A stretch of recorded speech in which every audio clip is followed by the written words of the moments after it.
l'instant, cette 12e journée va enfin pouvoir démarrer. C'est parti. Coup d'envoi donné par les Havraises. L'objectif est simple, limpide.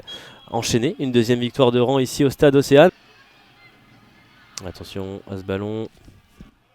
La surface de réparation, ça peut être dangereux pour Mickaël. Et la Cardia qui va frapper, qui va toucher la barre transversale. Quelle première immense occasion en faveur des Cénomarines.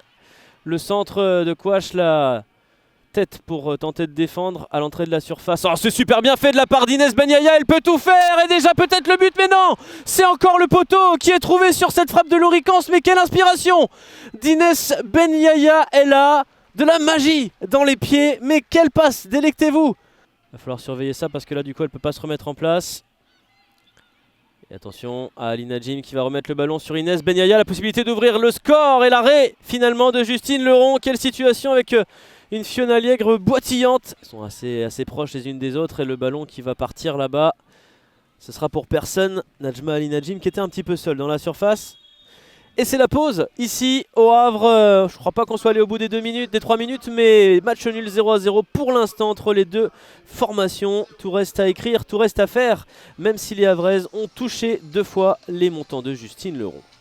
L'appel de Najma Ali Najim. Najma Ali Najim qui va devancer la sortie de la gardienne Justine Leron et peut-être l'ouverture du score. Mais non, quel sauvetage! Superbe sauvetage de Manon Elewin. C'est encore l'une des actions de cette partie parce que elle avait encore réussi. Elle avait encore réussi un superbe lob sur Marie Atellus.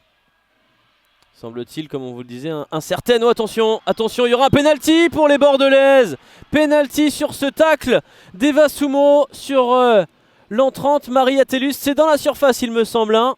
Au coup de sifflet final, au coup de sifflet, c'est parti. Laura Bourgoin qui frappe et qui va transformer l'ouverture du score de Bordeaux ici au stade Océane. L'erreur havraise sanctionnée, 1-0, c'est un petit peu la sensation, la lanterne rouge qui va peut-être se diriger vers une superbe opération.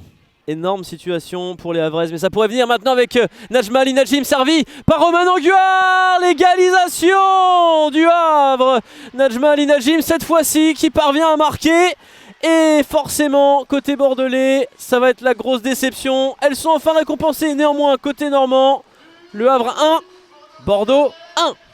Encore y avoir beaucoup de choses dans ce match. Attention à Laura Bourgoin qui envoie Ajar Saïd. Ajar Saïd qui va frapper, qui va être arrêté par Katrina Talaslati. Il n'y avait pas de hors-jeu. Quelle situation énorme encore une fois dans ce match. Le centre d'Efa, ça va arriver dans la surface de réparation avec Roman Anguard un peu courte.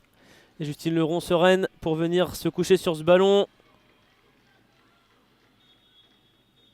Et on va en rester là. Les Bordelaises qui menaient au score vont devoir se contenter d'un point. Mais c'est un bon point pris en Normandie par les joueuses de Patrice Lair qui vont continuer à croire coûte que coûte au maintien. Du côté du Havre, c'est encore un partage des points frustrant après le match nul 3-3 du côté de Lille la semaine dernière.